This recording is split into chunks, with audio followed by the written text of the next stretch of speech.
relativo, precisamos reforçar o absolutismo da palavra de Deus. A Bíblia diz que Deus criou homem e mulher, macho e fêmea os criou. O propósito de Deus é que o homem possa resplandecer a sua glória e o seu caráter. Para isso, em toda a história, Deus fez aliança com o homem. Foi assim com Noé, Abraão, Davi e muitos outros. Por isso, Deus convoca homens que desejam se posicionar e permanecer fiéis a Ele, ao propósito, suas famílias e ao ministério. Onde estão os homens de aliança? Deus pode contar com você?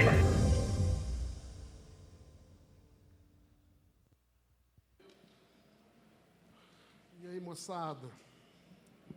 Tem homem aqui?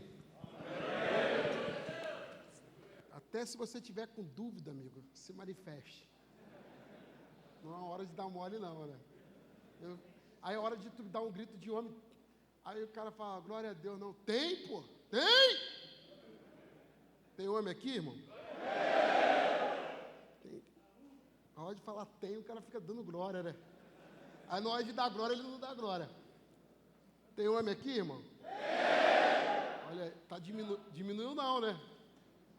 Fica firme nesse negócio aí. Gente, muito bom estar aqui.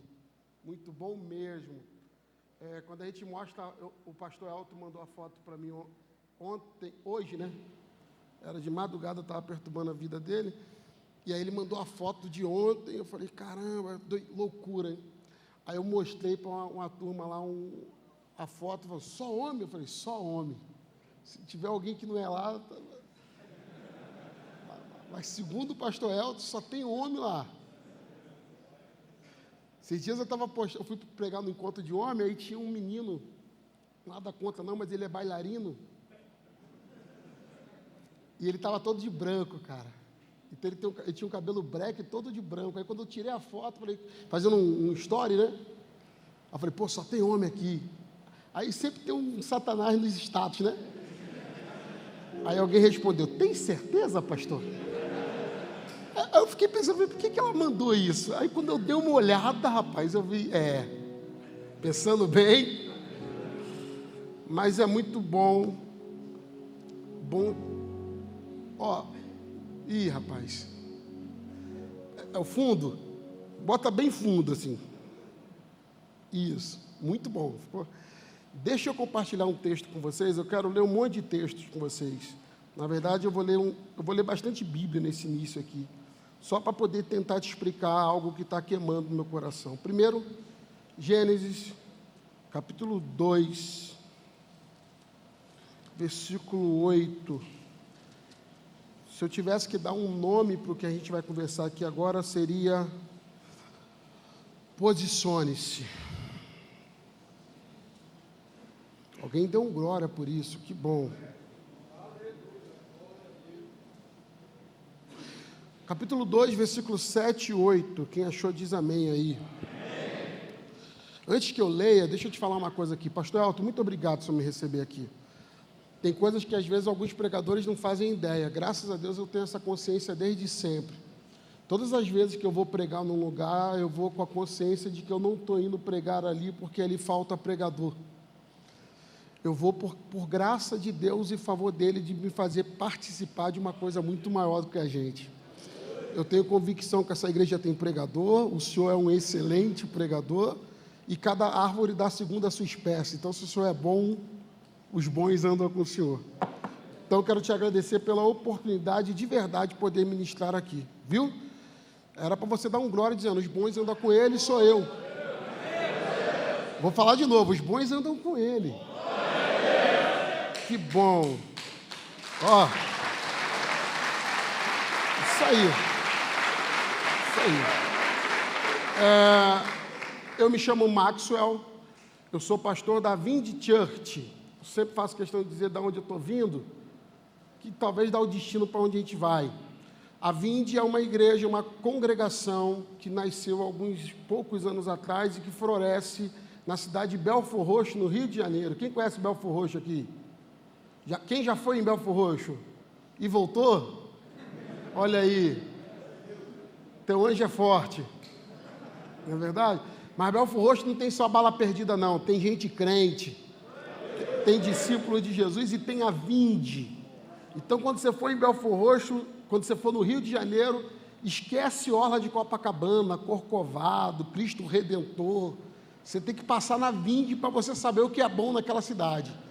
Depois você vai para a praia, entendeu? Mas se tu for no Rio e não for na Vinde, perdeu a viagem. Fala para esse irmão aí, perdeu a viagem, hein? Então a Vinde está lá e eu tenho o maior prazer de ser pastor daquela igreja e estar servindo a ela. Sou casado com Priscila. Priscila é a prova que Deus existe e faz milagre. Porque eu sou feio e ela é bonita para dedéu, irmão. Bonita para dedéu é muito bonita, entende? E ela casou comigo e é apaixonada. Priscila acorda de manhã, olha para mim e fala assim, gostoso. Eu tenho consciência de quem eu sou. Então eu olho para aquele mulherão me chamando de gostoso, eu falo, essa mulher tem problema. Mas aí eu lembro da minha vida de oração e eu falo, Deus é fiel. Então você pode celebrar o ser gostoso ou ficar com inveja, a escolha é sua, não é verdade? Então a Priscila está lá, é uma pastora, serve a Jesus junto comigo, trabalha pesado num trabalho de integração na igreja, está arrebentando, lidera a célula e é uma referência maravilhosa para a minha vida e para a vida de um monte de gente lá. A Priscila você também pode conhecer, mas desde já repreendo todo olho grande. Você vai conhecer a Priscila com restrições, né? A Vinde não, a Vinde você pode ficar à vontade lá, andar por lá, beleza. Quando eu terminar essa ministração, vai ter 2 livros meus ali atrás. Por uma Vida Sem Medida, esse aqui, o primeiro livro que eu escrevi, e devo reescrevê-lo em breve. E esse aqui, O Maior Problema do Campo Missionário. 2 livros que você deveria levar para sua casa de verdade e lê-los. Pastor, por quê? Esse aqui, por exemplo, para te trazer consciência missional. O maior problema nosso hoje não é pregar o evangelho. O maior problema é a falta de consciência da missão. Se todo mundo tivesse consciência da missão, a primeira coisa que você ia fazer é pegar a tua casa e liberar ela para ser uma célula. Só que a gente perdeu a consciência da missão, e a consciência da missão vem da onde? Vem da hospitalidade. Hospitalidade é um mandamento negligenciado. Antigamente as pessoas construíam uma casa pensando logo no quarto de hóspede. Verdade ou não? Pensavam, vai vir alguém aqui, quando vir eu vou hospedar na minha casa. Os antigos chamavam de quartinho do profeta. Eu entendo perfeitamente isso, ficar no hotel, a igreja me colocou um hotel maravilhoso, e é bom demais, eu chego, durmo, não tiro, para mim é maravilhoso porque eu não tiro a liberdade da família que me recebe, mas também tem as suas perdas nisso, porque a gente perde a familiaridade, a gente perde a relação, e a gente só passa pela vida das pessoas em vez de pertencer a ela. Então quando a gente fala de consciência missional, a gente está falando de resgatar aquilo que nos faz ser igreja. Quer ver um negócio? Você está numa reunião com um monte de homens. Quantos você sabe o nome? Mas se você passar pela rua, você dizer, não, esse cara é meu irmão. Você não sabe o nome, nunca tomou um café e nunca pagou o almoço. Mas eu repreendo esse espírito de avareza. Você vai pagar o almoço quando isso terminar. Nem um amém. Eu estou sentindo que vai ser mais difícil. Você vai pagar o almoço para todo mundo que você não conhece aqui. Você vai falar, vamos marcar o almoço essa semana ainda.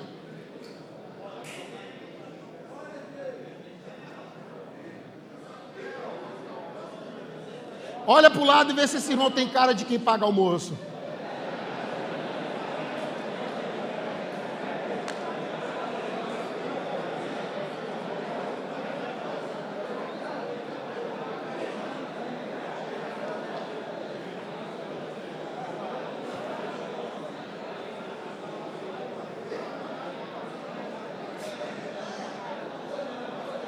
Tem cara, irmão, não?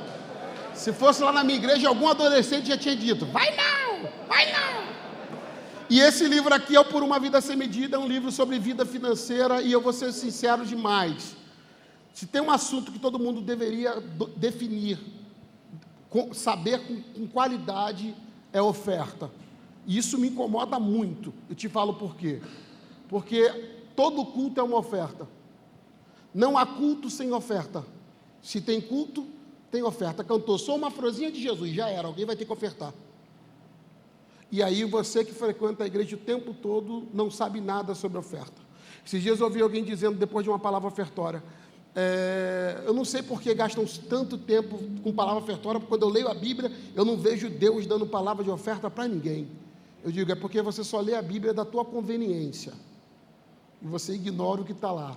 Malaquias só falou disso, Ageu só falou isso, Levítico larga um tempão para falar de oferta, e a base do culto é uma oferta. E eu vou além, não é a oferta do dinheiro que eu entrego, isso vai além.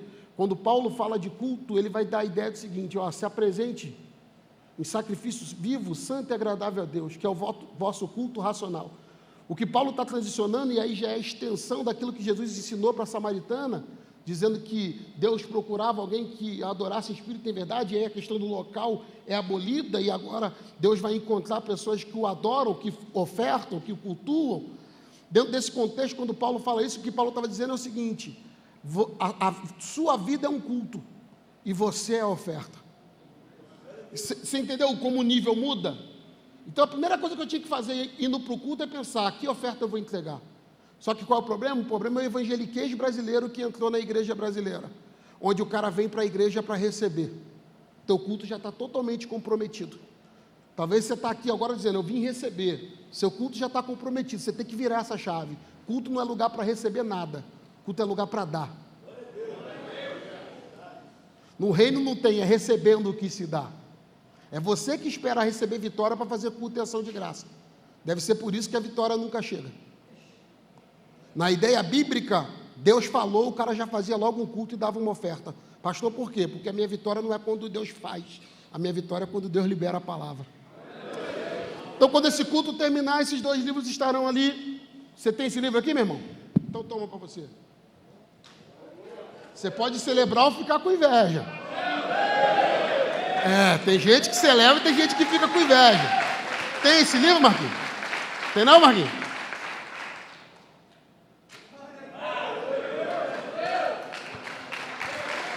Beleza.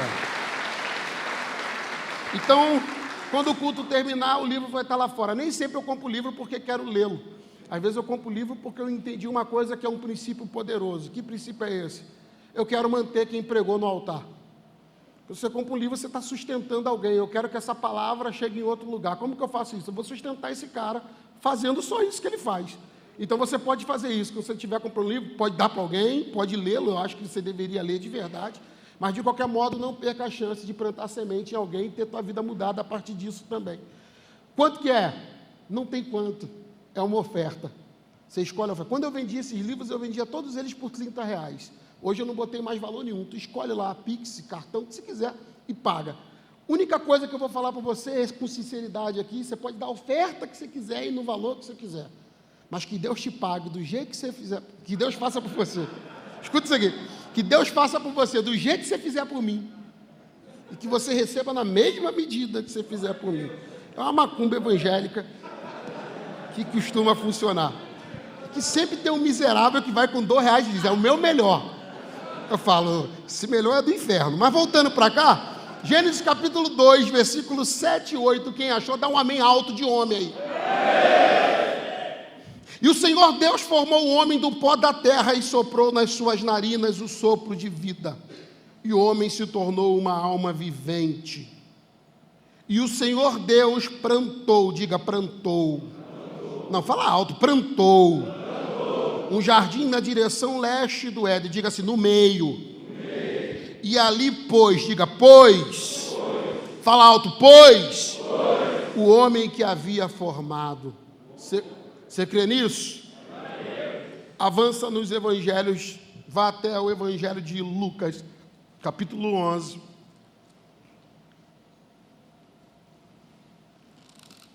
Eu começo essa mensagem agora e termino ela no outro culto, eu acho. Lucas 11, quem achou diz amém.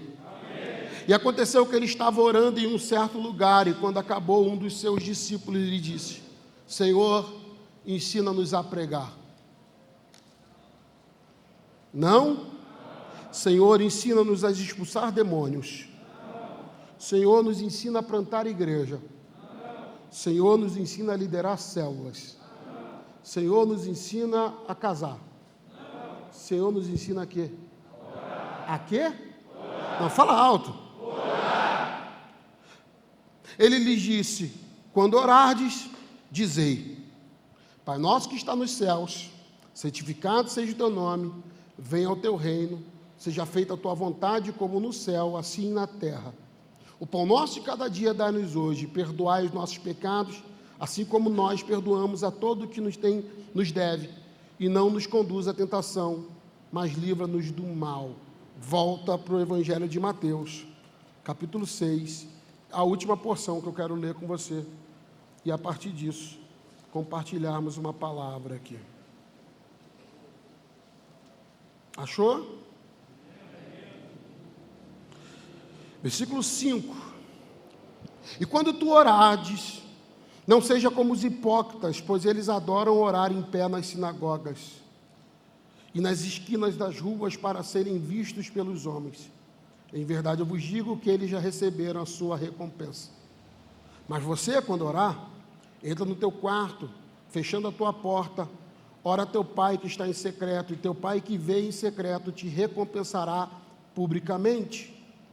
Mas orando não useis de vãs repetições, como fazem os pagãos, pois pensam que por muito falar serão ouvidos. Não vos assemelheis a eles, pois vosso Pai sabe o que tendes necessidade, antes mesmo de lhe pedirem. Orai, pois, da seguinte maneira: Pai nosso que está no céu, santificado seja o teu nome, venha o teu reino, seja feita a sua vontade na terra como é no céu. O pão nosso de cada dia dá-nos hoje, perdoa as nossas dívidas como nós perdoamos aos nossos devedores. Não nos conduza à tentação, mas livra-nos do mal, porque teu é o reino, o poder, a glória, para sempre. Diga alto. Amém. Eu gosto muito do que a gente leu até aqui. Eu fiz questão de ler lá atrás, porque eu quero falar sobre posicionamento. E deixa eu te falar uma coisa que é verdadeira, e esses dias são dias de posicionamento. Ministros ministram. Você ouviu o que eu disse? Ministros.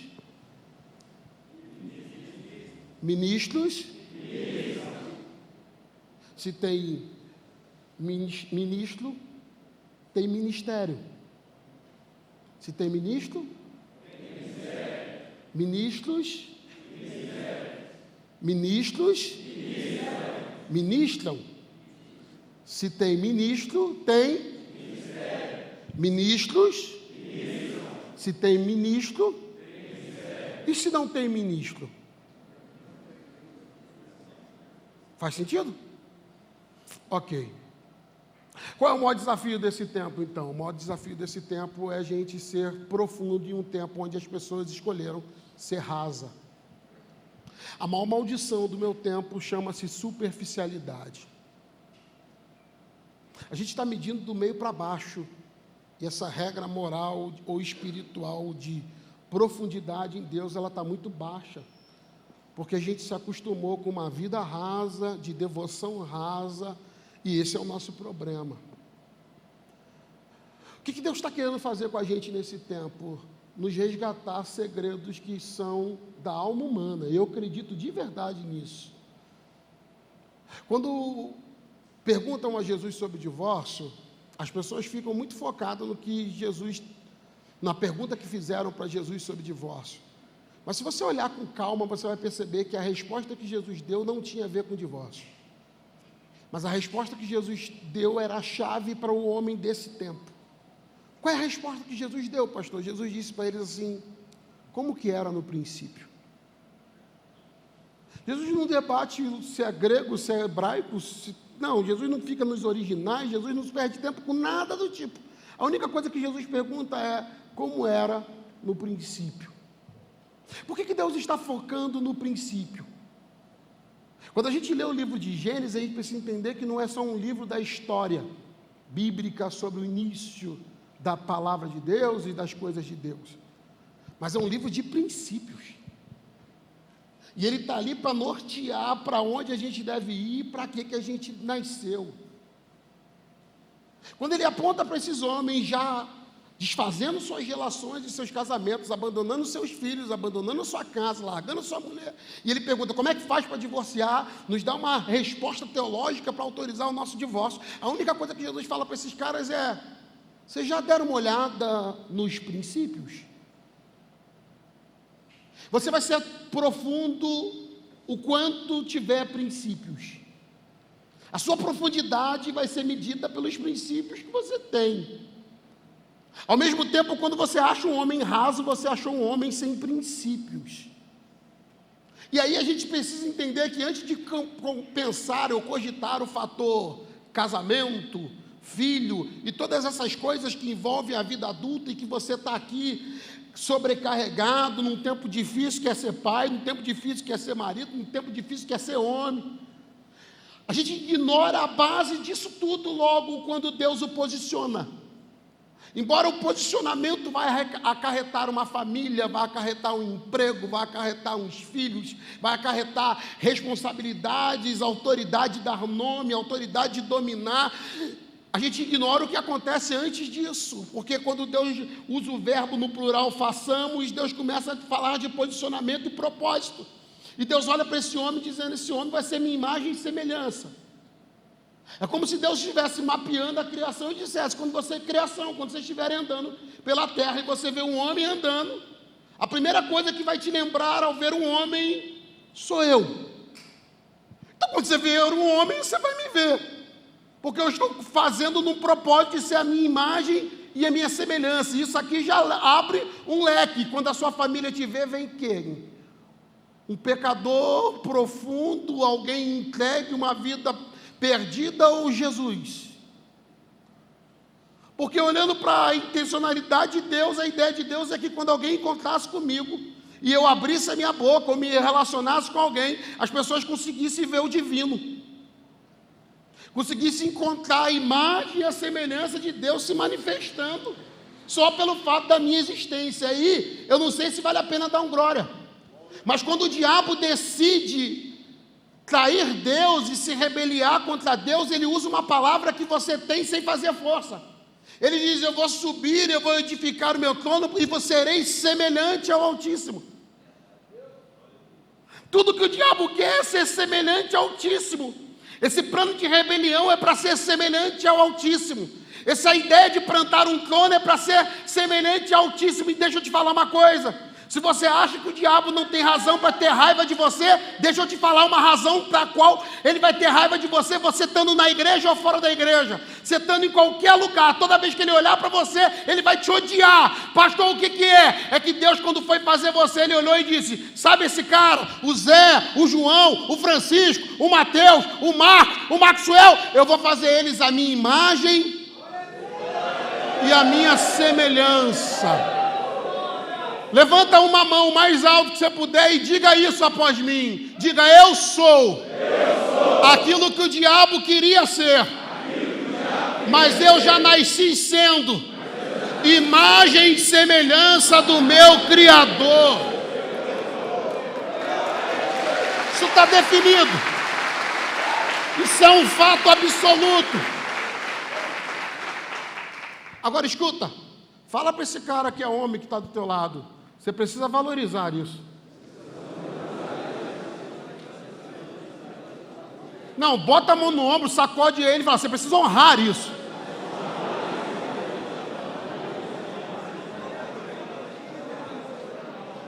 Pensa comigo, não é um despropósito alguém que nasceu para ser semelhante ao Altíssimo e está semelhante ao capeta? Alguém que nasceu para ser semelhante ao Altíssimo e dentro de casa é a imagem e semelhança do diabo. Mente como capeta, fala como capeta, e agride como capeta, peca como capeta. E alguém olha e fala assim, mas esse não é teu propósito. Pastor, mas eu pareço com ele. Então, mas esse não é teu propósito. Você foi criado para alguém olhar para você e dizer, Jesus.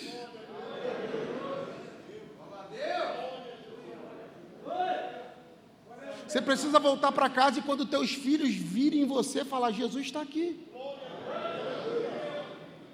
Você precisa fazer tua mulher dormir contigo e falar, caramba, eu casei com Cristo.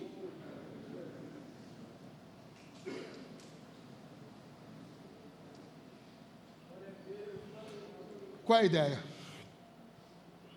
Como é que você vai ser minha imagem e minha semelhança? Vivendo o propósito. Deus fez o Éden não é o jardim. O Éden é tudo. O jardim é um lugar dentro do Éden. No lugar dentro do Éden, Deus fala, aqui eu vou criar um homem, aqui eu vou deixar ele trabalhar, aqui eu vou ocupar ele, aqui ele vai ter a família dele, E principalmente eu vou colocar na posição pela qual ele foi criado por mim. Pastor, que posição é essa? A gente leu. O pôs no meio do jardim, no meio do Éden, um jardim. E lá colocou o homem que criara. Quando você lê o texto, você vai ver que a palavra meio aparece. Centro. Fala alto, centralidade. Qual é a posição pela qual Deus coloca o homem para viver propósito? No centro. É no centro que tem o jardim. É no centro que tem a árvore da ciência. É no centro que Deus aparece na viração do dia e se manifesta. Você precisa entender que centralidade divina, ou o centro, ele aponta diretamente para a centralidade divina. E quando a gente fala de centralidade divina, a gente fala do propósito. Essa vida desequilibrada que você tem, ela tem uma razão pela qual ela está desequilibrada. Ela está muito para você ou para os outros. Quando que ela acha equilíbrio? Quando Cristo é centralizado em mim. Quando eu vivo a centralidade divina, eu volto para o lugar pelo qual eu fui criado e posicionado. Aonde? O centro. Quando a gente olha para a árvore lá e a gente vê o fruto lá, você precisa entender que o que Deus está fazendo é muito simples. Deus colocou ali um símbolo de centralidade. Um símbolo onde Deus é prioridade. Então Deus fala assim, olha, come tudo, mas daquela ali você não come. Qual? Aquela que está no meio. Pastor, por que Ele colocou no meio? Para que ela represente o que eles têm.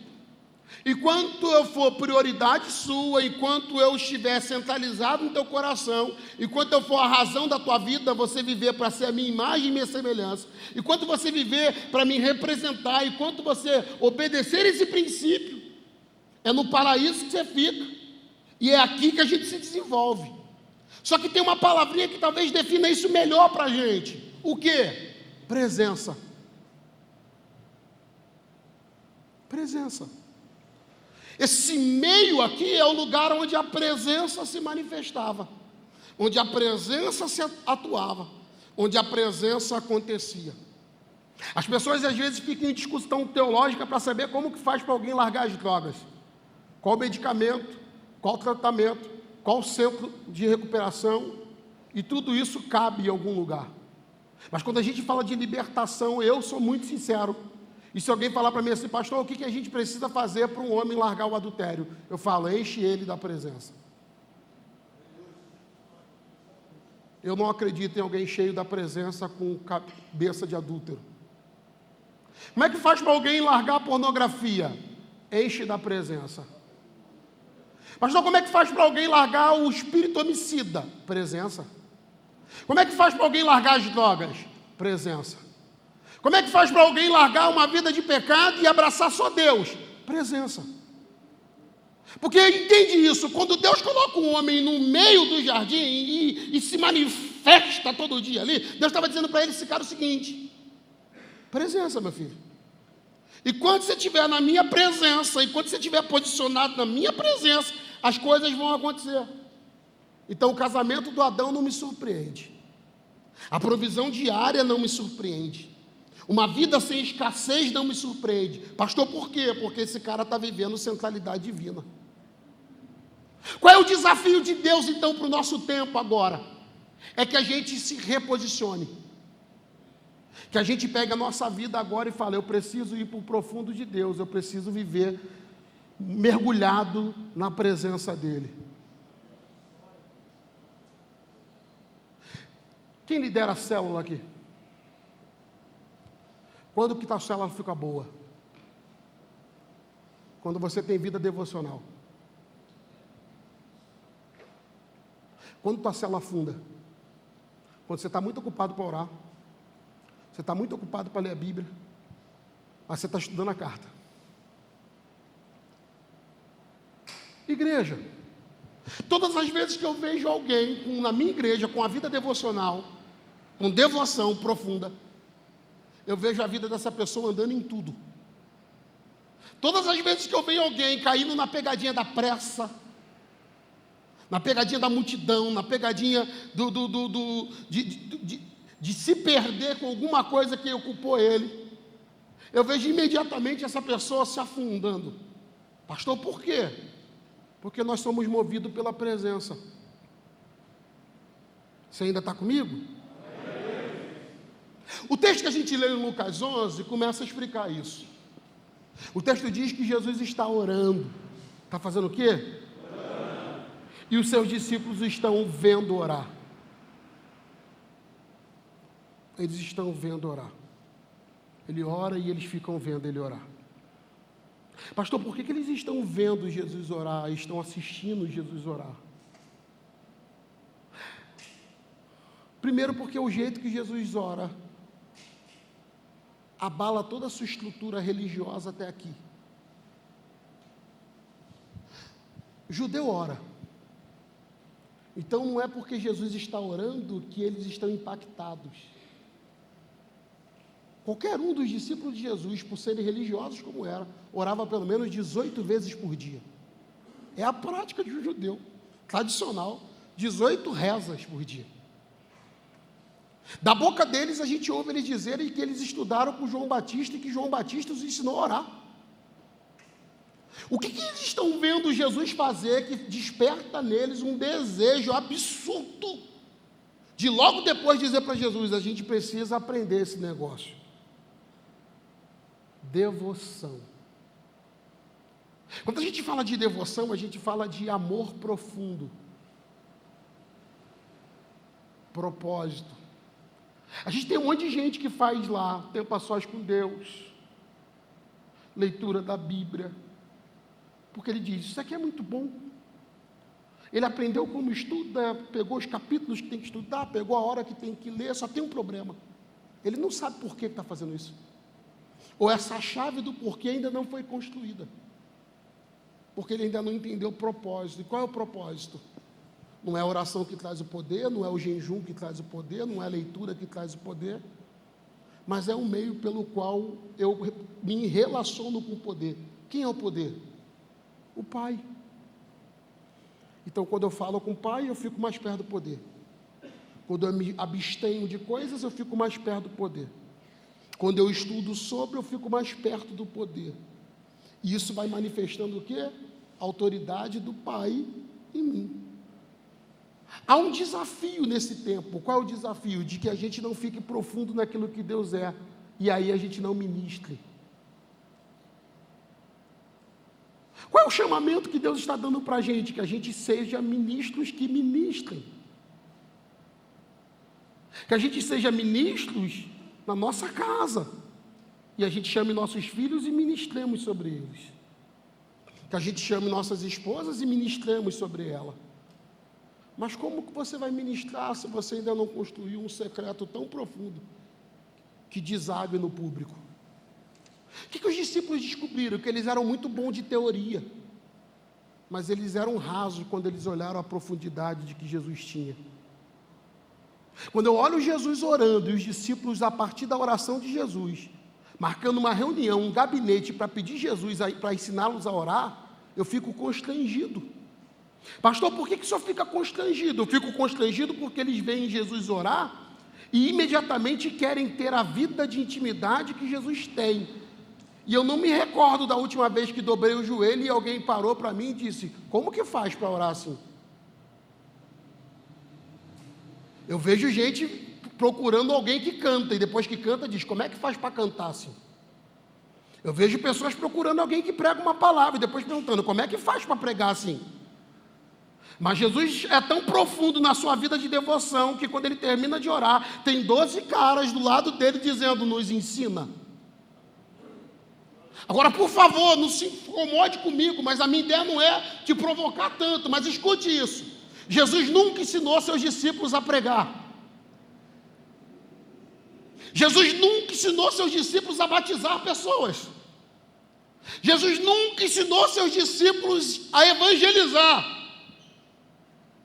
A pregação e a mensagem nunca esteve na prioridade do discipulado de Jesus. Mas tem uma coisa que Jesus se dedicou a fazê-los com ele depois desse pedido: os ensinar a orar. Pastor, por que na agenda do discipulado de Jesus tem a ideia de ensiná-los a orar? Porque a proposta do Evangelho não é ir. A proposta do Evangelho é vir. 6 vezes você vai ler no Evangelho: vinde a mim. Uma vez só você vai ver, ide ao mundo. Por que a prioridade de Jesus é muito mais convocar os seus discípulos a vir até Ele, do que ir ao mundo, já que ir ao mundo é um mandamento. Na verdade, o mandamento nem é ir ao mundo, é fazer discípulo. Ir é só o meio. Mas por que Ele está fazendo isso? Ele está fazendo isso por uma questão óbvia. É um crime alguém ir sem ter vindo, porque quem vai sem vir vai testemunhar do que não sabe. Então ele está dizendo, passa um tempo comigo, e a mensagem, não se preocupa, porque quando você for entregar a mensagem, é só um testemunho daquilo que você recebeu no secreto comigo. A minha geração está tentando construir uma mensagem, mas esqueceu de construir um secreto, e o Espírito está dizendo para nós, eu estou te esperando no secreto, porque eu quero fazer no secreto algo poderoso que desague no profundo. Quando Cristo termina de orar, os discípulos dizem para Ele, nos ensina a orar. Cristo olha para eles e diz, tem certeza? É isso que vocês querem? É porque João Batista ensinou seus discípulos a orar, e eu preciso aprender a orar. Cara, como é que eles descobriram isso? Eles descobriram isso porque eles olharam para a prática religiosa que eles têm, e eles perceberam que o que eles faziam estava mecânico, era de obrigação. Eu oro porque sou discípulo, eu oro porque preciso de poder, eu oro porque preciso de unção. Aí eles olham para Jesus orando e descobrem uma coisa louca. Jesus é a unção. Jesus é o poder. Então por que Jesus ora?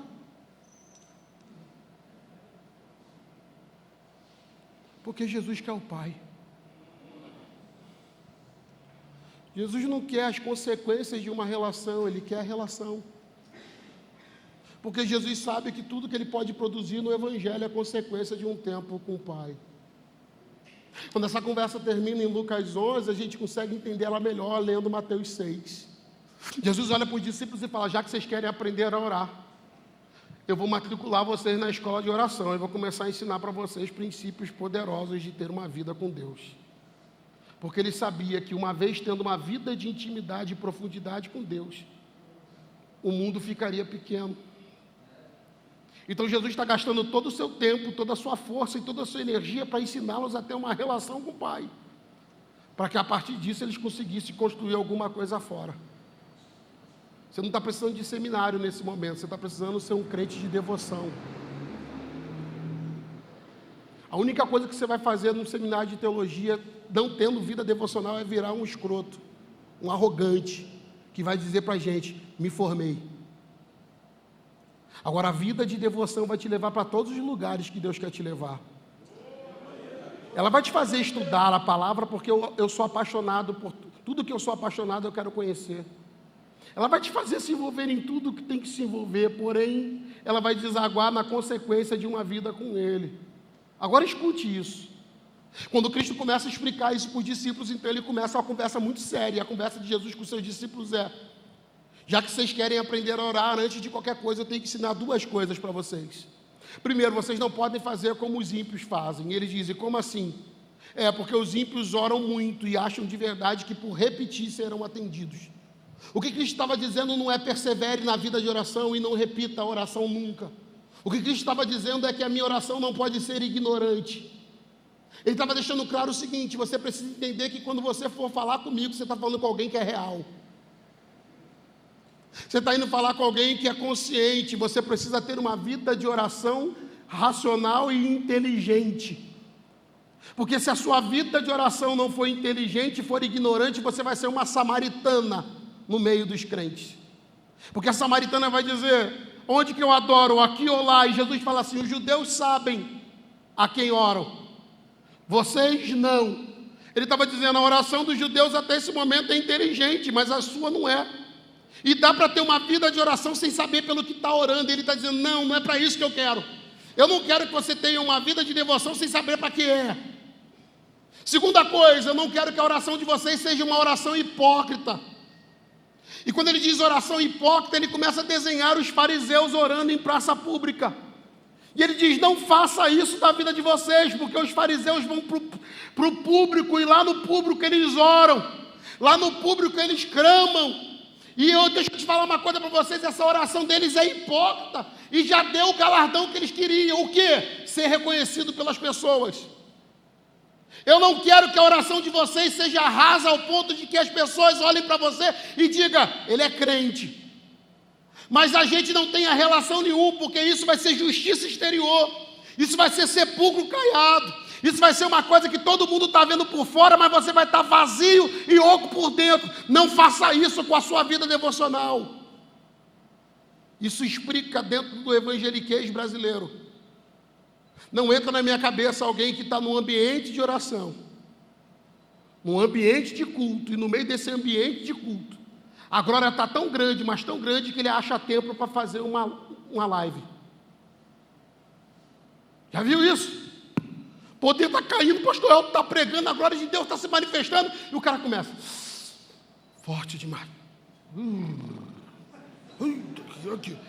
E aí quem olha fala, meu Deus, que unção! A minha geração, em vez de se jogar no poder, fala, está tão bom o culto que eu tenho que filmar esse negócio. Está tão bom a glória aqui que eu tenho que fazer uma filmagem aqui agora, que ninguém vai saber o que aconteceu aqui.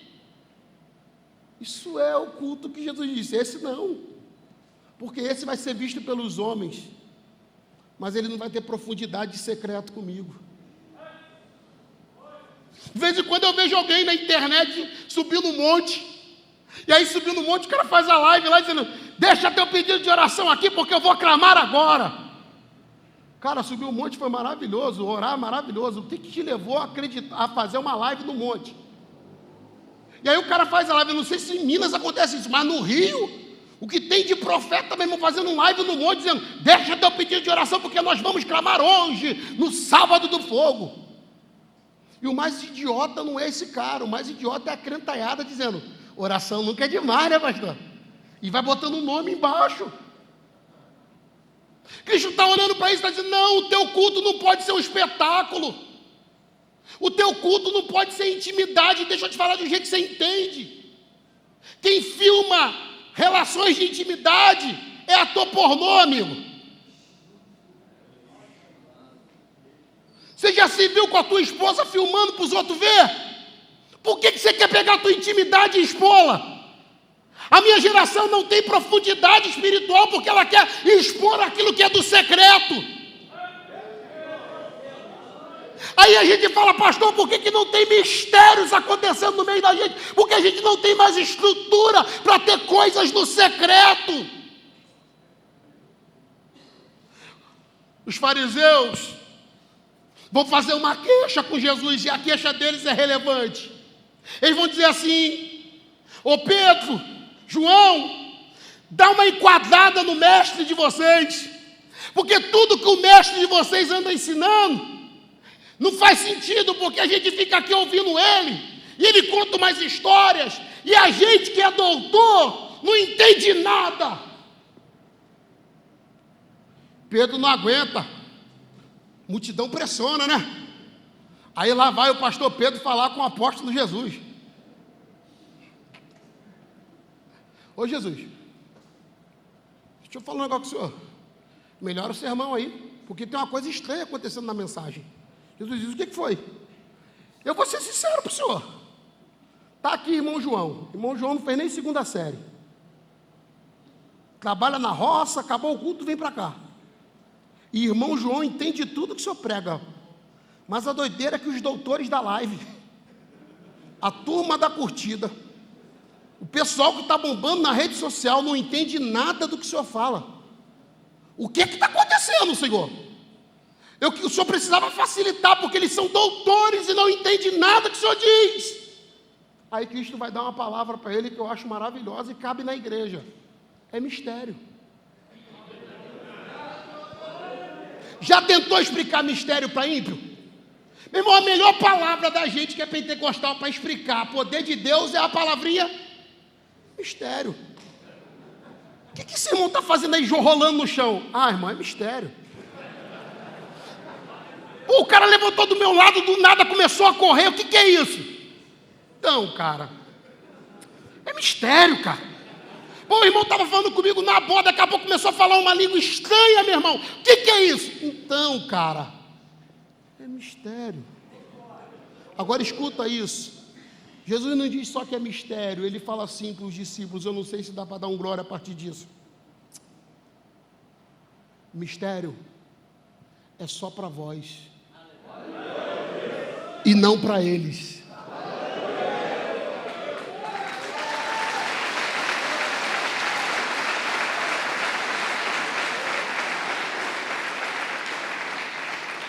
Se mistério é só para a gente, por que a gente está tentando impactar eles com o mistério que é nosso para eles?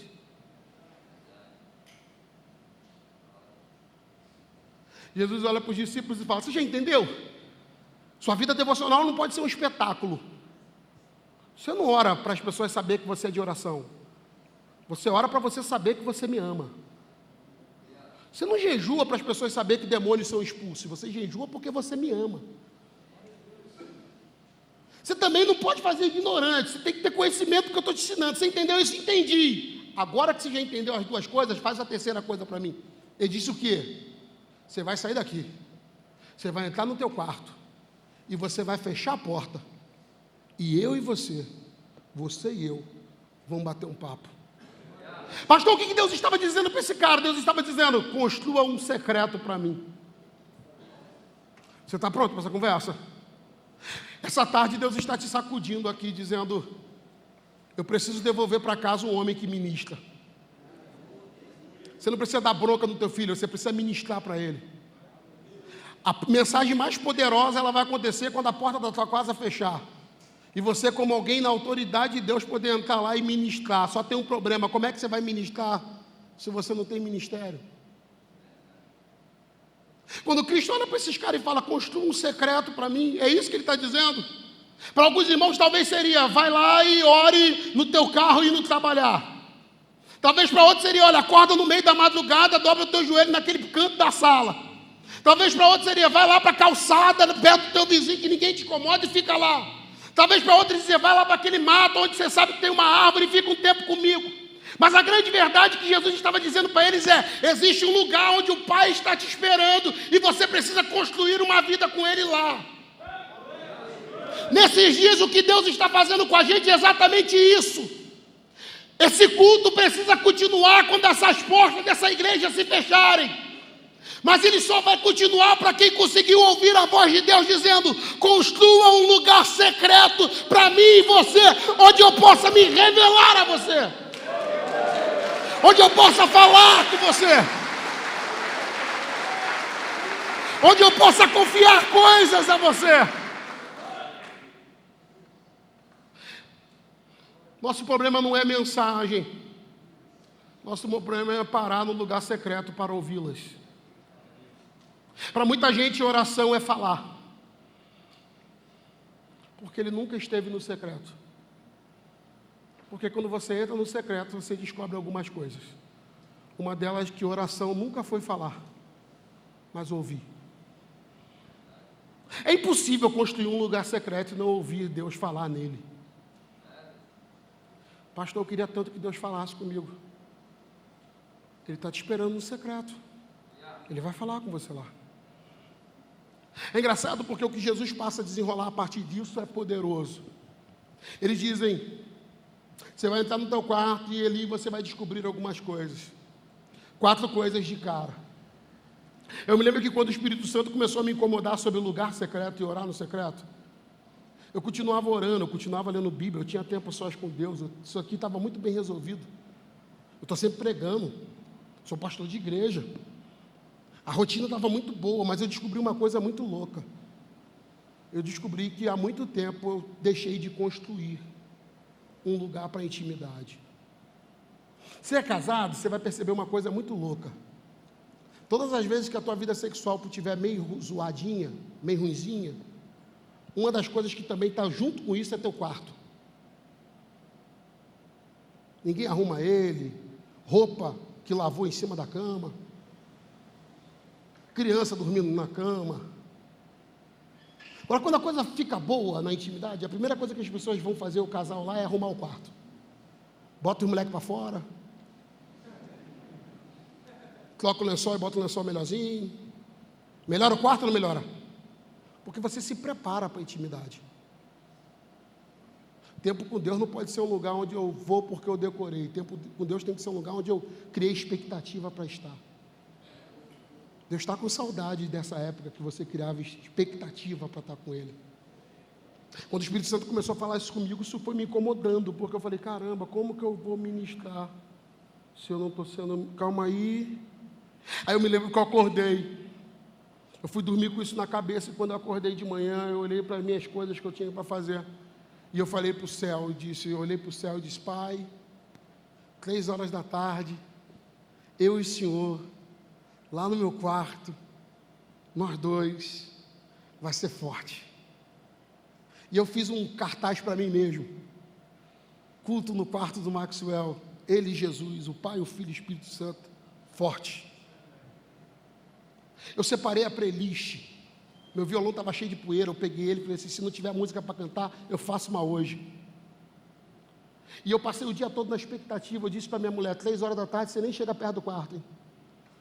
Porque é eu e Jesus. Eu fiz coisa que eu já não fazia há muito tempo. Eu arrumei o quarto, eu sou um bagunceiro, eu levanto e deixo lá para ela arrumar. Priscila pensou até que eu estava com problema, mas não estava não. Eu arrumei o quarto, eu peguei um lençol melhor, eu joguei um perfume, eu preparei o violão, eu preparei tudo.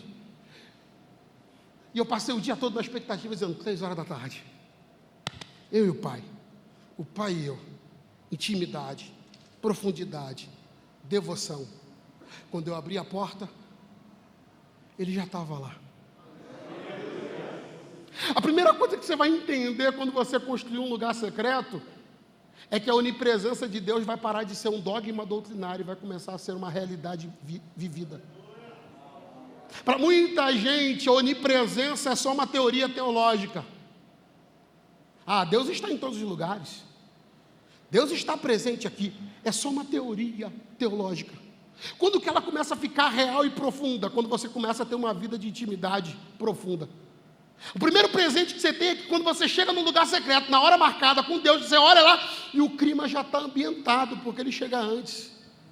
Segunda coisa, você precisa entender que esse encontro é com Deus que manifesta a sua onipresença.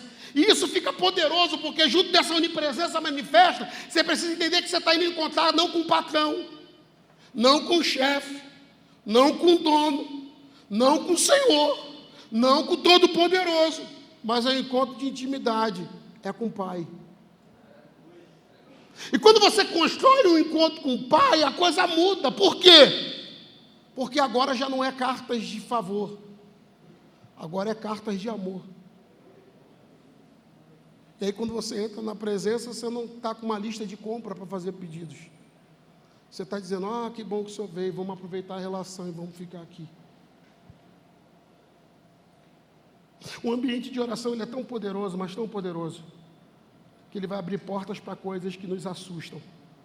E se você não ouviu nada, guarda esses minutos que faltam, porque talvez é onde eu aplico o que falta para a gente conversar nessa primeira mensagem. O cara vai para o secreto, Jesus começa a explicar tudo o que vai acontecer no secreto. Quando você falar, ele já sabe, mas ele vai falar com você. A onipresença dele vai se manifestar porque ele será um pai presente e o encontro vai ser de família. Quando ele termina isso, ele olha para os discípulos e fala, agora que vocês já entenderam isso, deixa eu dar um modelo de oração para vocês fazerem lá dentro. E aí ele começa a ensinar a oração do Pai Nosso. Gente, a primeira tristeza que eu tenho na alma é quanto tempo eu levei e gastei da minha vida decorando a oração do Pai Nosso e não me tornando íntimo dela. Esse é meu primeiro pesar. Meu segundo pesar é todas as vezes que eu li esse texto na expectativa de fogo e poder e virar uma mensagem e não de entender o que Jesus estava desenrolando na parte da oração do Pai Nosso. Quando eu fui ler esse texto de novo e olhei para a oração do Pai Nosso, entendendo que Jesus estava na escola de oração, você precisa entender que Jesus queria ensinar para esses discípulos tudo aquilo que Deus é e tudo aquilo que a relação no profundo e ficar na presença acarretaria. É nessa hora que ele começa a ensinar a oração do Pai Nosso, que a gente já decorou. Quer ver? Vai comigo. Pai Nosso,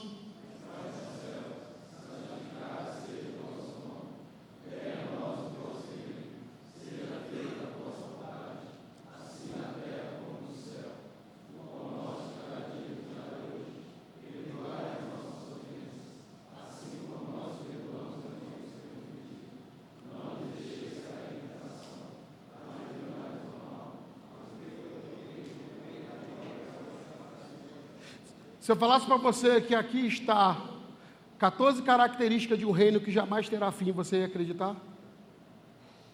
Essa conversa é uma conversa sobre o reino de Deus. E aquele que aprendesse a orar o Pai Nosso deveria saber quem o reino de Deus é e a partir disso ter uma fé inabalável nele. Pastor, por que isso não aconteceu? Porque a gente aprendeu a decorar, mas não aprendeu a viver.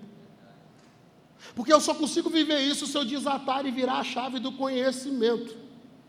Pai Nosso, primeiro um reino de paternidade, que está no o reino celeste. Um reino de santidade. Venha a nós o teu, e essa palavra teu ela é poderosa, porque essa palavra teu ela vai abrir na porta de um reino de propriedade exclusiva. Teu é o reino, teu é o nome, tu é a vontade. É engraçado porque termina com um amém, e esse amém é concordância, assim seja. E aí já mostra que não é um reino de singularidades e nem de indivíduos sozinhos. É um reino de comunidade. Cara, isso está tudo no Pai Nosso. Deixa eu tentar falar alguma coisa aqui. Primeiro, um reino de paternidade. Você precisa entender que aqui está o escândalo do ensino de Jesus. Porque quando Cristo propõe que o reino dele é um reino de paternidade, os discípulos piram. Porque João não ensinou eles a orar assim. Nicodemos não aprendeu a orar assim. E todo mundo que ia para o lugar da intimidade não tinha intimidade, porque sempre foi uma oração mecânica, porque eles iam conversar com o Senhor, com o patrão, com o dono, com o chefe, com Deus Todo-Poderoso, mas dificilmente eles iam encontrar com o Pai. Quando Cristo aparece dizendo para esses discípulos, olha, fala com teu Pai, ele desconstrói toda a ideia errônea que habitava no coração do homem distante de Deus. Por quê? Porque eu não conseguirei viver intimidade da presença sem restaurar a paternidade. Então a conversa de Jesus para esses caras começa dizendo, olha, quando você for lá, você vai falar com o teu Pai que tudo vê, o teu Pai que tudo ouve, e olha, o Pai que é nosso. Quando ele vem construindo paternidade na cabeça dos discípulos, ele arruma um problema para o sistema religioso. Porque dentro do contexto do sistema religioso, eu aceito Deus como meu Senhor. Mas eu não consigo aceitar que Deus seja pai de alguém tão ruim e quebrado como eu. O maior desafio hoje, no nosso tempo agora, é que a gente não teve pai. O menino estava dando testemunho dele aqui, é uma realidade. É uma geração sem pais. Esses dias eu pregava sobre paternidade na igreja, e uma menina dizia, eu sei que o senhor está ensinando isso, mas eu tenho dificuldade porque meu pai não presta. Eu disse, só que você perdeu um controle aqui. O pai que a Bíblia está definindo, ele é do céu. E quando eu falo Pai do céu, isso muda todo o contexto, e te explico por quê. Porque na sequência disso, Jesus vai dizer assim, não junte tesouro na terra, mas junta onde? No céu. E aí ele dá 3 características daquilo que é do céu. Ele diz, aquilo que é da terra, a ferrugem corrói, a traça corrompe, e olha, o tempo acaba.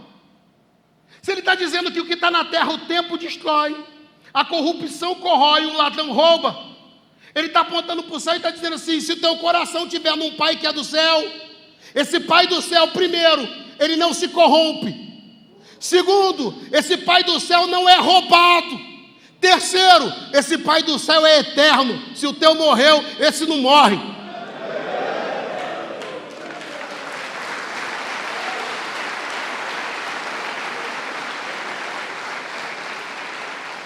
Agora imagina a loucura dos discípulos ouvindo, chamar Deus de Pai? Como assim chamar Deus de Pai? Você está dizendo que a primeira oração que a gente tem que fazer é que Ele é nosso Pai? E não é Pai de um, é Pai de nós? Nós? Comunidade? Nosso Pai? Nosso Pai?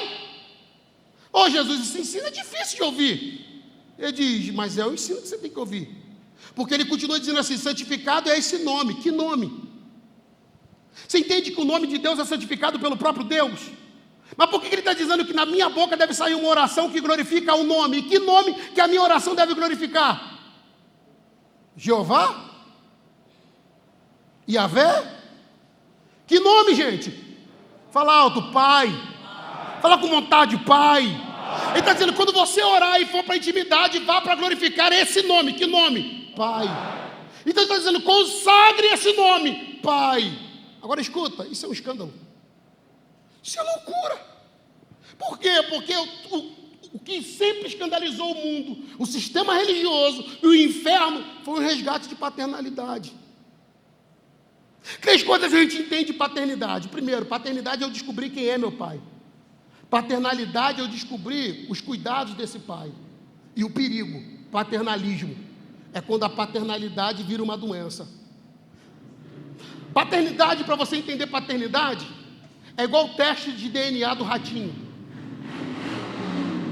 O cara leva a vida inteira sem saber quem é o pai até ir lá no ratinho. E quando chega lá no ratinho, ele descobre o quê? Olha, esse aqui é o pai. Esse aqui não é o pai. O que houve? Paternidade. Paternidade é a descoberta de quem é meu pai. Você entende que até então esses discípulos têm uma relação com Deus de Senhor? Por isso que essa oração não flui. Por quê? Porque como empregado e como servo, eles sempre se sentem em dívida. Eles nunca se sentem herdeiro. Eles nunca se sentem perdoados. Eles nunca se sentem pertencentes. Eles nunca se sentem inteiros. Por quê? Porque na cabeça deles é só um Senhor com servos que o servem. Quando Cristo faz o teste de DNA, ele diz: seu pai. Quem é meu pai? O Todo-Poderoso, esse é teu pai. Automaticamente, uma vez que eu descubro quem é meu pai, logo eu começo a experimentar paternidade. E a paternalidade de Deus se manifesta em quê? Nos cuidados que Ele tem. E aí, meu irmão, o nível muda. Sabe por quê? Porque agora eu não preciso provar para ninguém de quem eu sou filho. Você quer ver uma coisa? Quem andou pela rua dizendo para os amigos: esse aqui é meu pai? Eu não me lembro de andar pela rua e olha que meu pai era um negro, de careca, e eu era um moreno de olho verde. Eu nunca andei pela rua dizendo: esse aqui, sabia que esse aqui é meu pai? Não, todo mundo sabia que o Tião era meu pai. Quando eu andava pela rua, meus amigos diziam: teu pai ali. É engraçado isso, porque uma vez que isso está resolvido em nós, isso muda a vida com Deus e automaticamente o inferno. Mas tudo que o inferno quer é que você não saiba quem é teu pai. Ou melhor, você não consiga viver aquilo que é teu pai. Não é o que aconteceu?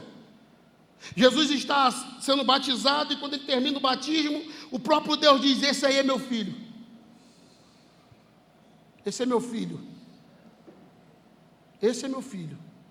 Tenho prazer nele. Esse é meu filho. Te pergunto, Jesus curou alguém? Mateus 3, Jesus já curou alguém? Fala, não. Libertou alguém? Foi para a cruz? Mas Deus está dizendo: esse é meu filho. E eu tenho prazer nele. Paternalidade, ela não se manifesta para quem merece. Paternalidade se manifesta para quem é filho. Jesus não tinha feito nada e Deus já estava dizendo: ele é. Artigo definido, é. Meu, possessivo. E eu tenho prazer nele. Qual é o prazer do pai? Que o filho faça alguma coisa? Não, que o filho exista. Na descoberta de quem é meu pai, eu existo. E logo Deus fala: eu tenho prazer em você, cara. Mas eu tenho problema com pornografia. Mas tu é meu filho. E eu tenho prazer em você. Mas eu tenho problema com o jogo. Mas tu é meu filho. Eu tenho prazer em você. Não, mas o meu passado está arranhado. O meu presente está confuso. Mas você não viu o teu futuro. Eu tenho prazer em você. Agora a loucura é que nesse contexto de Mateus 3, Deus diz: ele é. O capítulo 3 termina, começa o capítulo 4 e a loucura do capítulo 4. Qual é a loucura do capítulo 4, pastor? O diabo aparece. E quando o diabo aparece na cena da tentação, o que ele diz para Jesus? Se tu é filho, prova.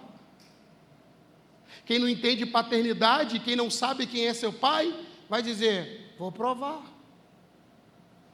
Senhor, se eu sou teu filho, se eu tenho crédito contigo, se o Senhor me ama, abre as portas, Senhor. Deus, se o Senhor é comigo, traga o teu poder. Jesus, quem estava em dúvida é você, capeta. Você quer saber quem eu sou? Está escrito.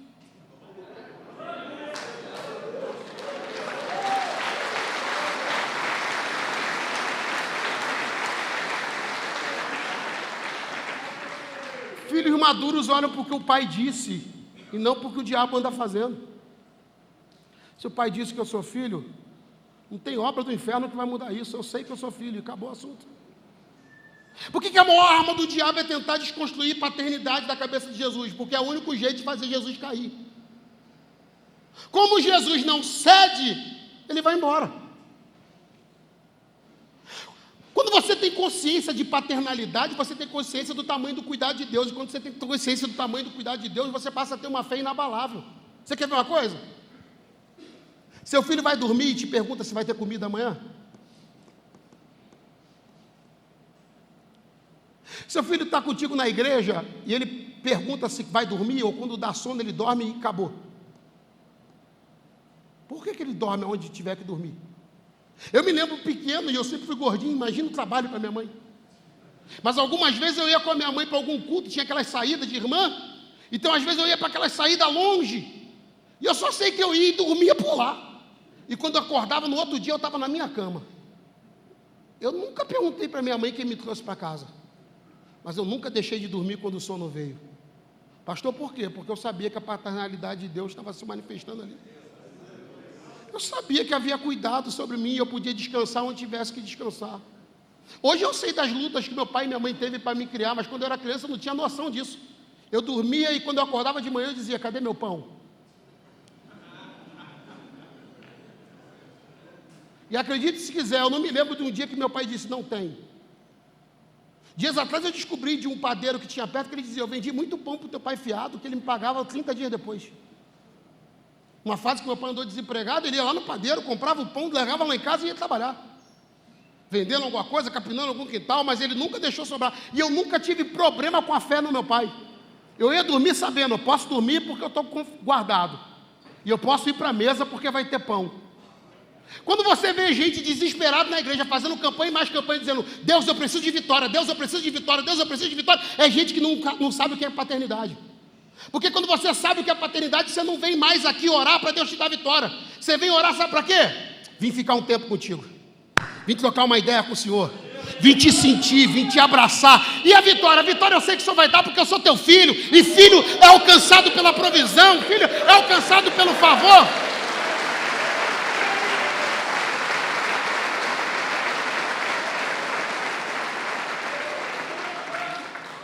Esse crente com crise de ansiedade, não conseguindo dormir, não é um crente que está preocupado e doente, é um crente que não entendeu quem é o pai dele.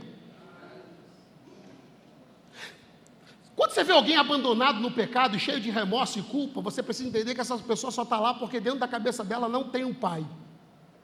Pastor, por que o filho pródigo conseguiu sair de casa? O filho pródigo conseguiu sair de casa por uma questão muito óbvia. Ele não sabia quem era o pai dele. Porque na cabeça dele, o pai dele só era o dinheiro que o pai dele tinha. Por isso que no dia que ele pegou todo o dinheiro que ele achava que conseguiria tirar do pai, ele vai para longe. O que traz esse cara para cá, pastor? O que traz esse cara de volta? O texto diz assim, caindo em si. Quando que ele caiu em si? Quando ele olhou o tratamento do atual patrão com os empregados dele, ele lembrou do pai. Quando ele lembra do pai dele, ele para tudo. Escuta isso aqui. Enquanto ele não tem paternidade na cabeça, ele vai para longe. Gasta o que não pode gastar. Faz o que não deve fazer. Trabalha onde deve trabalhar e deseja o que não deveria desejar. Mas quando ele descobre quem é o pai dele, 10 segundos que ele caiu em si. 10 segundos que ele sabe quem é o pai dele. Da boca dele a gente ouve, levantar-me-ei. Para pensar nisso aqui. Ele não diz, levantar-me-á. Ele diz, levantar-me-ei. Pastor, por que ele vai se ficar de pé por conta própria? Porque ele olhou e falou assim, sendo filho de quem eu sou, o chão não é meu lugar, vou me botar de pé. Você não parou para pensar nisso, não? Não, olhando para quem eu sou filho, quem é meu pai e quem eu sou filho, não, essa postura não é minha. Calma aí, levantar-me-ei. Levantou para quê? Levantou para a postura pela qual ele nasceu. Pô, sou filho dele. Não, calma aí. Filho do dono, não. Filho do patrão, não, calma aí. Sou filho dele. Levantar-me-ei, irei ter com o quê? Com a fazenda do meu pai. Com as casas do meu pai. Com o tesouro do meu pai. Com o quê? Por que ele quer encontrar com o pai e não com o dinheiro? Por que ele quer encontrar com o pai e não com o anel? Por que ele quer encontrar com o pai e não com o boi? Por que ele quer encontrar com o pai e não com a festa? Por que ele quer encontrar com o pai e não com as danças? Porque ele descobriu a coisa mais cara que alguém pode ter na vida: o pai. E quando você não tiver pai, você vai viver de qualquer jeito. Mas quando você tiver uma relação com o pai, você vai descobrir que quem tem o pai tem tudo. Por isso que Jesus não disse, eu vou para o céu. Por isso que Jesus não disse, eu vou para a casa celestial. Quando Cristo disse, eu estou indo, ele diz, eu estou indo para onde? Por que ele está indo para o Pai? Porque o céu não é um lugar, o céu é uma pessoa.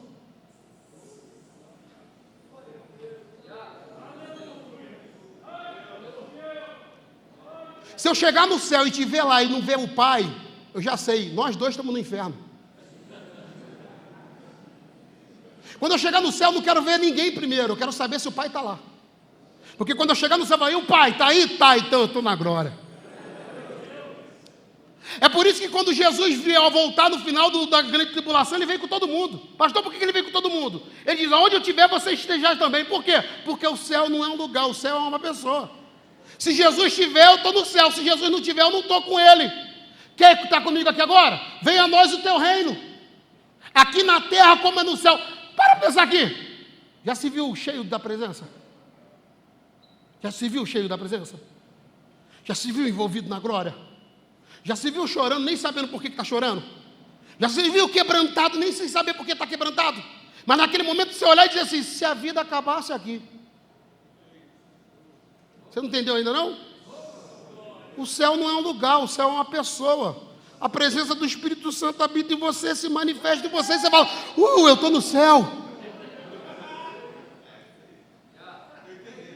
O cara só ficou no pecado porque não sabia quem era o Pai. Essa pessoa, entende isso aqui? O amor do Pai me constrange. Quando eu olho para a prática de pecado, escuta o que eu vou falar aqui no meio de homens. Eu não acredito de verdade que se eu fumar um cigarro de maconha, Deus vai parar de me amar. Eu confio tanto no amor de Deus, mas tão profundo no amor de Deus nessa relação, que se eu fumar um baseado, eu acho que Deus continua me amando do mesmo jeito. Escute.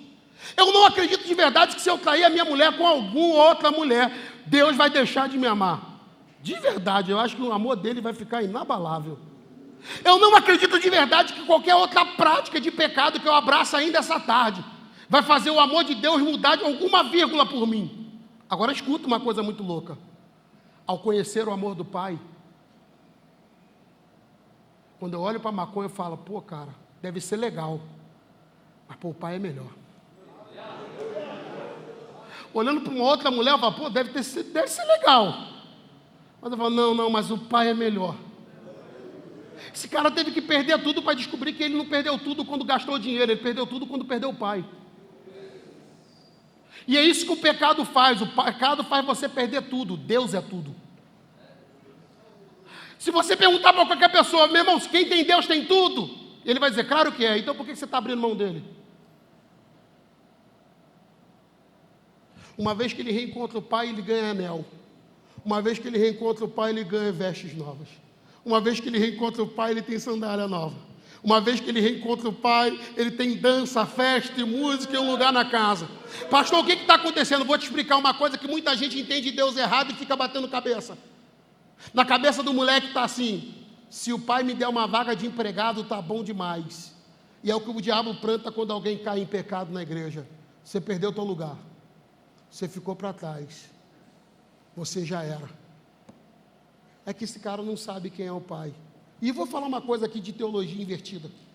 A parábola nunca foi do filho pródigo. A gente deu nome para a parábola do filho pródigo e fica lendo a Bíblia para saber quem é o filho pródigo. Mas a parábola é para falar quem é o Pai. Quem é o Pai? O Pai é aquele que está na porta. Quem é o filho? O filho é aquele que está vindo com a cabeça dizendo, uma vaga de empregado eu estou suficiente porque eu estou feliz em ser servo. Quem é o filho? O filho é aquele que acha, perdi minha vaga. Quem é o pai? O pai é aquele que está na porta dizendo, que saudade. Quando esse moleque voltar, ele vai voltar. Porque ele vai descobrir que ele... Quando o pai dá dinheiro, todo mundo fala, se é loucura dar dinheiro, ele disse, eu estou dando para o meu filho o que é mais barato, ele vai descobrir o que é mais caro. O mais caro da minha vida com Ele não é o dinheiro que eu dou para Ele, nem bênção, nem vitória. O mais caro é a minha presença. Você quer ouvir uma verdade aqui? Você não precisa da tua casamento restaurado de primeira. Você não precisa largar essas drogas de primeira. Acredite se quiser no que eu estou falando. Você não precisa de um emprego essa semana. O que você precisa de verdade é descobrir que você precisa do Pai. Você precisa ser cheio da presença do Pai.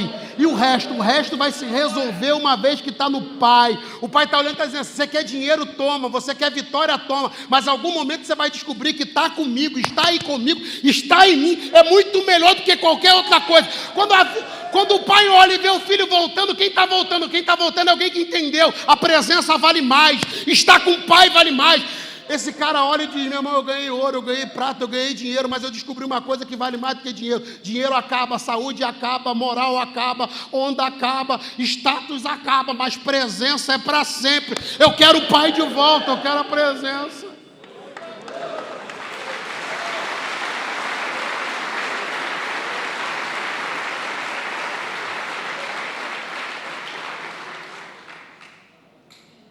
Sabe qual é o mais grave da história?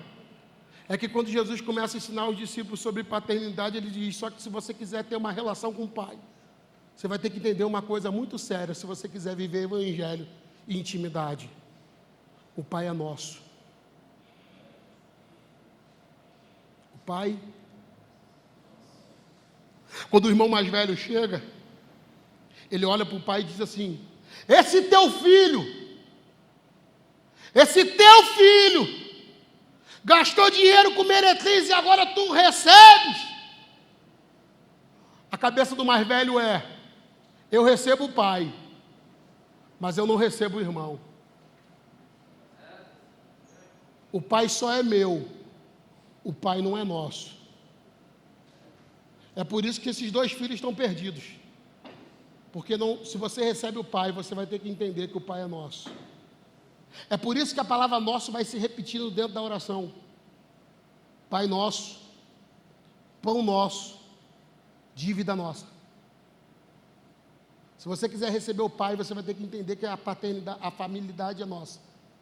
A fraternidade é nossa. E o pecado é nosso. Por que as pessoas não conseguem viver família? Porque elas têm problema com irmãos.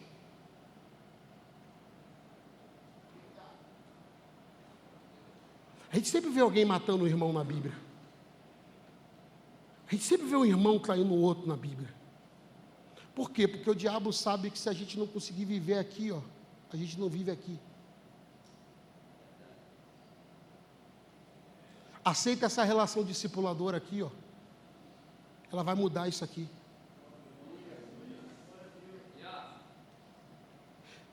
Essa relação daqui, ela garante aqui. Porque não dá para chamar o pai de meu pai se ele não for nosso.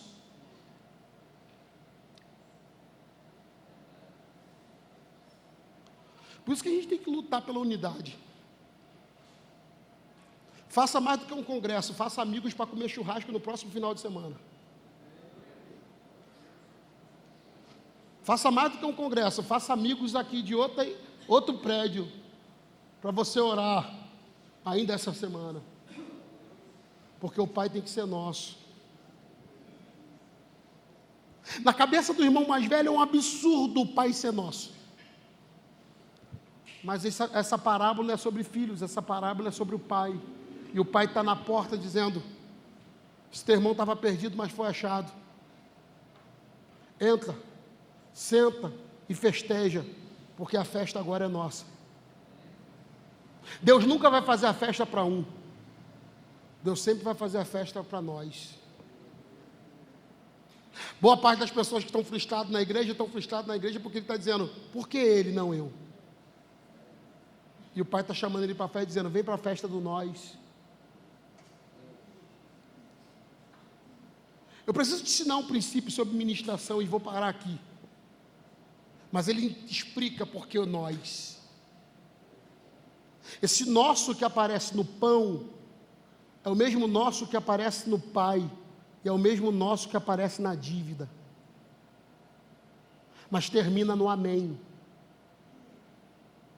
Então eu tenho a consciência que o Pai é nosso, então a gente só vive céu se houver comunidade. Pastor, mas esse irmão é muito difícil de lidar. Então, esse irmão difícil de lidar é o Espírito Santo que te deu para te ensinar a lidar. Quando eu oro para alguém mudar, se esse irmão não mudar, eu mudo.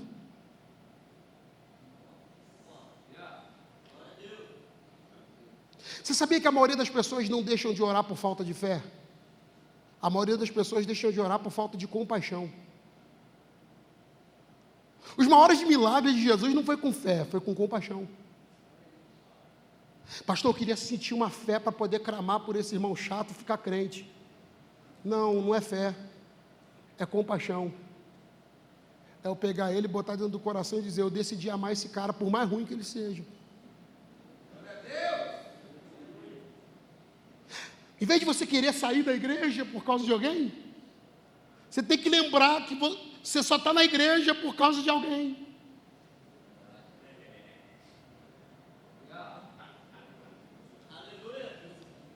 Em vez de você dizer que o negócio está ruim porque tem muita gente, você tem que olhar e dizer, não, o negócio está bom porque tem muita gente.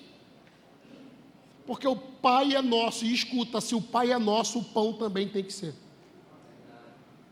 Tem um montão de gente que está querendo provisão e nunca vai receber porque ele quer pão meu. Não tem pão meu de cada dia, só tem pão nosso de cada dia. Se o pão não for para nós, Deus não vai te dar, amigo. O capeta pode te oferecer aquele do deserto, que é nem pão, é pedra. Mas se Deus te mandar uma provisão para a tua vida, você precisa entender, é nossa. Pergunta para esse irmão, esse pão seu é nosso?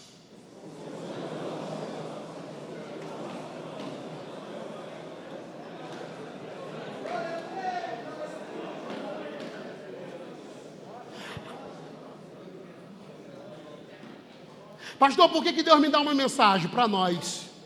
Pastor, por que Deus me deu uma empresa? Para nós. Pastor, por que Deus me deu uma família bacana? Para nós. Cara, eu tive tanta dificuldade de transicionar isso para viver discipulado, porque venderam para mim a ideia de que pastor deveria ser essa pessoa bem distante de todo mundo.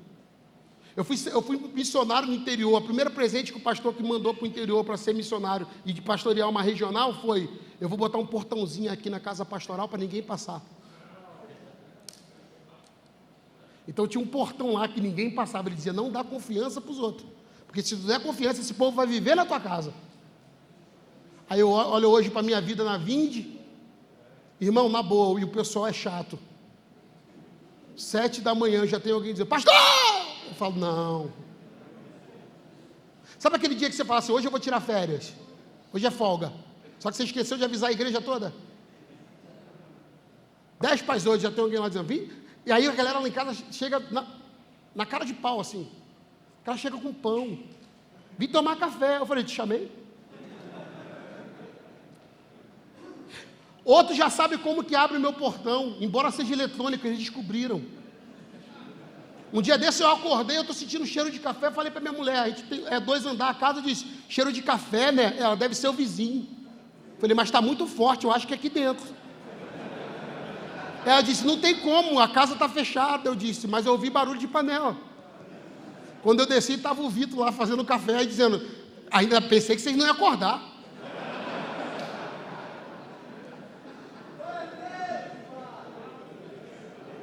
Às vezes eu penso, eu acho que eu estou vivendo trouxa. Depois eu falo, não, eu estou vivendo o pão nosso.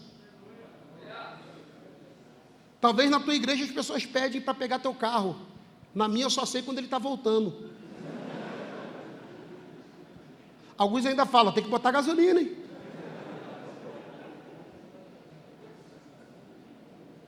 Agora quer ouvir uma verdade? É muito caro dividir o pão. Mas só divide, Deus só dá pão para quem quer dividir. A gente nunca vai crescer em comunidade se a gente não entender que o pão é nosso.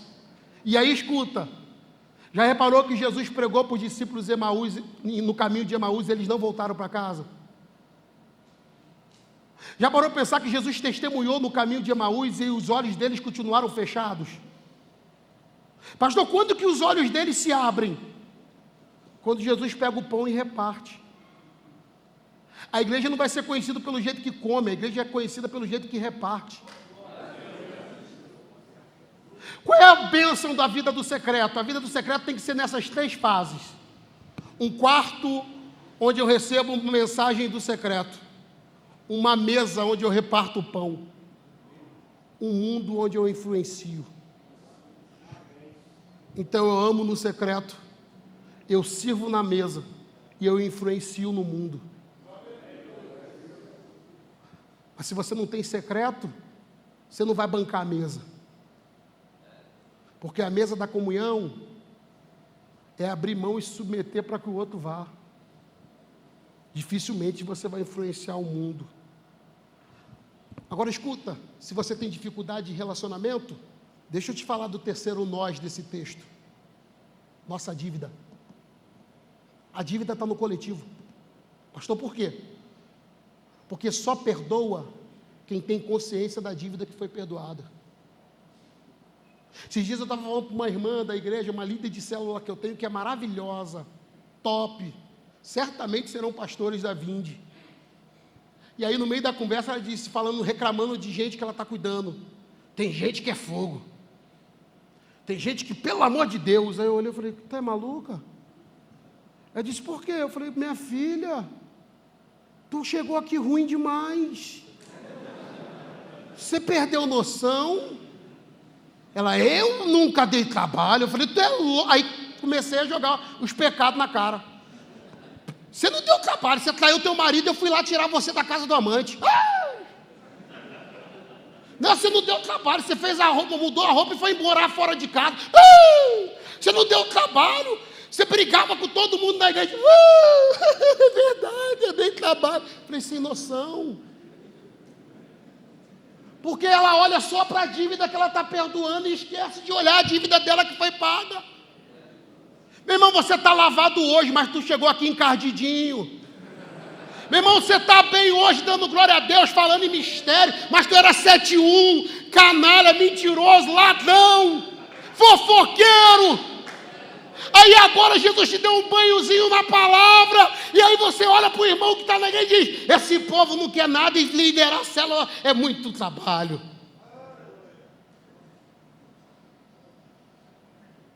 Se você quer o Pai, você tem que entender que o Pai é nosso. De quem chegou hoje, de quem chegou 10 anos atrás. Se você quer o Pai, você vai ter que entender também que o pão é nosso. Então, se ninguém der comunhão na célula, banca você.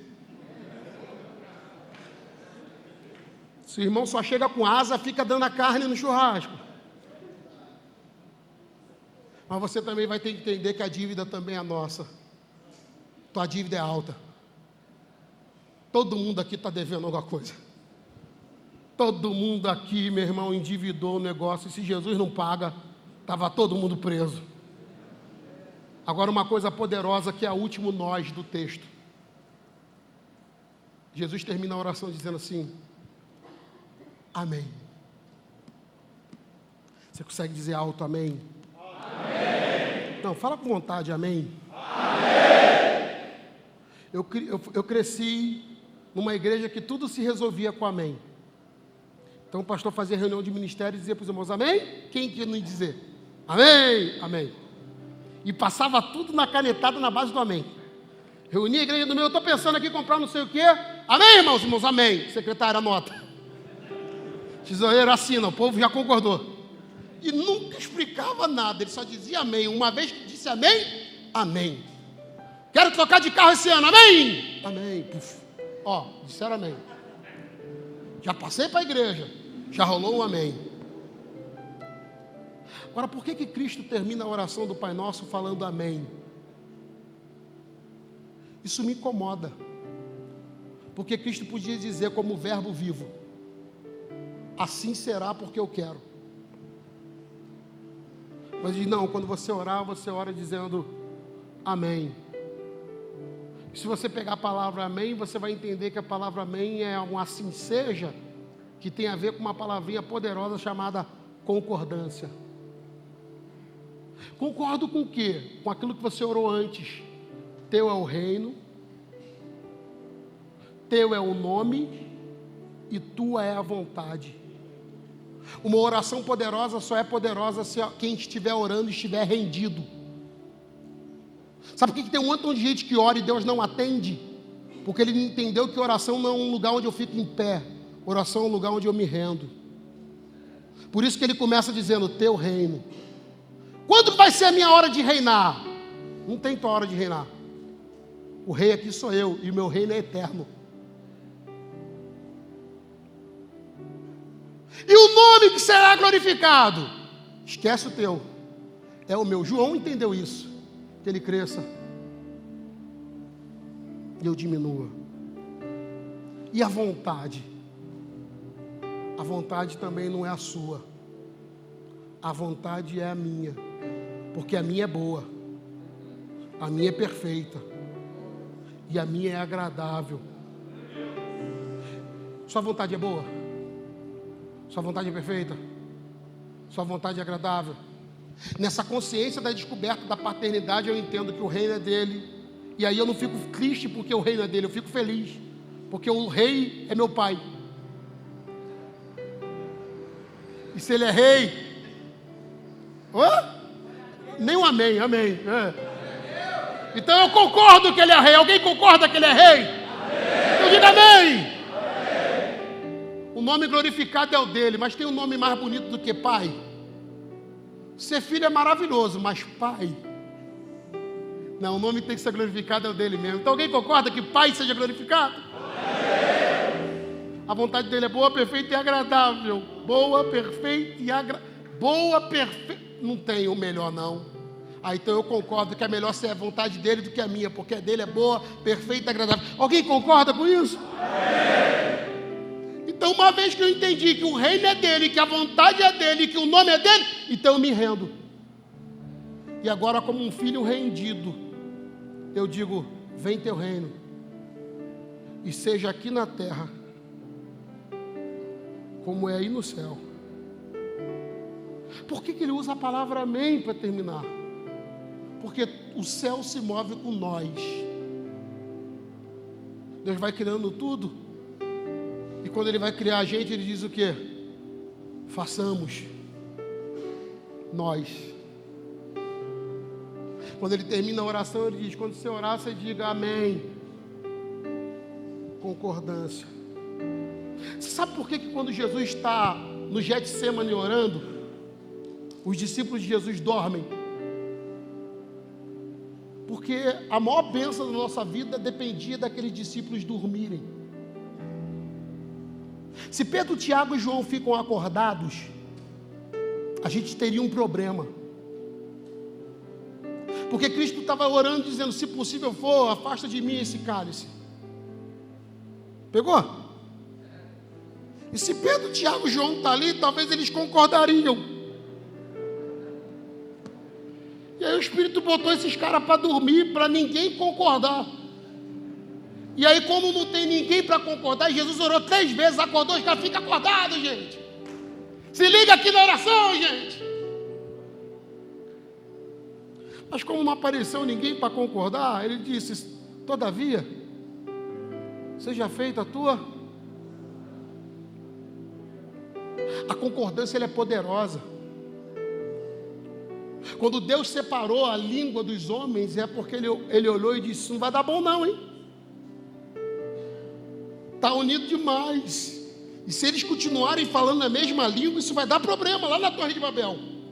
Agora escuta isso.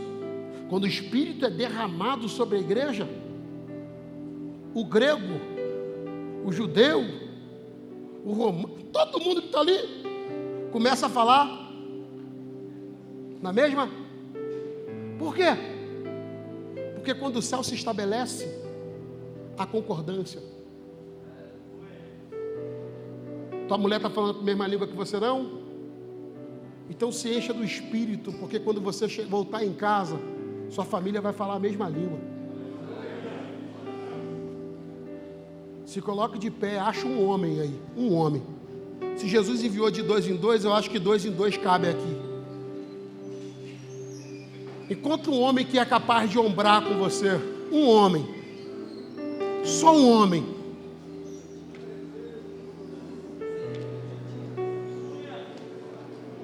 Um homem. Não ache dois, não. Ache um homem. Um homem. Achou um? Se não achar um, procura até achar. É nós. Vai procurando até achar um homem. E fique ombro a ombro com esse homem. Ombro a ombro.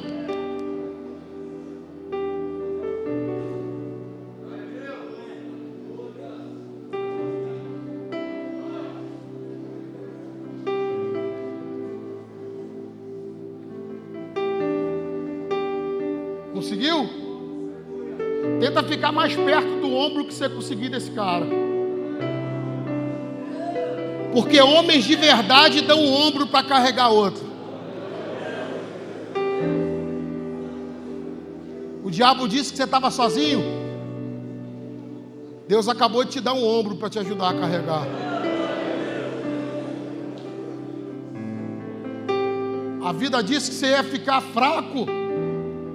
Deus agora está estabelecendo alguém para ombrar contigo aqui agora. Agora escuta isso. A gente vai construir um secreto aqui. Fala para esse homem que está do teu lado. É nós. Fala, agora é só nós e o Pai. Fala, ninguém entra aqui não. É só nós e o Pai. Você crê nisso mesmo? Tem homem aqui? Tem homem aqui? Você acredita que a lei da concordância é poderosa para gerar milagre? Então você precisa ser coisa de homem agora. Você vai dizer para esse cara a dor da tua alma para ele. Vai dizer assim, eu preciso que você concorde que essa coisa mude. Eu preciso que você... Escuta aqui. Você não vai dizer o que eu estou falando. Essa coisa eu não sei que coisa é. Você vai abrir teu coração agora e vai dizer, eu preciso que você concorde que essa área da minha vida, que essa área da minha história, que esse vazio da minha existência, eu preciso que agora no altar você concorde, porque o que a gente ligar na terra, Deus vai ligar no céu. Depois que o coração estiver conectado, você vai clamar. Escute isso. Está proibido orar como servo aqui essa noite. Só serve oração de filho. Você vai falar como filho que vai dormir sabendo que amanhã vai ter pão. Você vai orar como um filho que sabe que pode dormir porque vai acordar na cama em casa. Você vai orar como alguém que sabe que Deus não negligencia cuidado e que Ele trouxe você aqui para mudar a tua vida. O diabo vai soprar para você dizendo, você acha de verdade que uma oraçãozinha vai mudar 10 anos de esculacho? Mas quando o inferno vier falar alguma coisa para você, você só vai lembrar de uma coisa: eu sou filho. E se o Pai é nosso, o pão da providência é nossa. E eu vou concordar e eu vou viver milagre. Fala com esse cara aí rápido aí, vai lá. Você pode fingir que nada é contigo. Ou você pode abrir teu coração agora, vai, ora por isso aqui comigo. Fala com ele agora, abre teu coração agora. Tem que ser homem agora. Agora é coisa de homem. Agora é coisa de homem. É coisa de igreja. Confessar é coisa de igreja. Faça isso agora.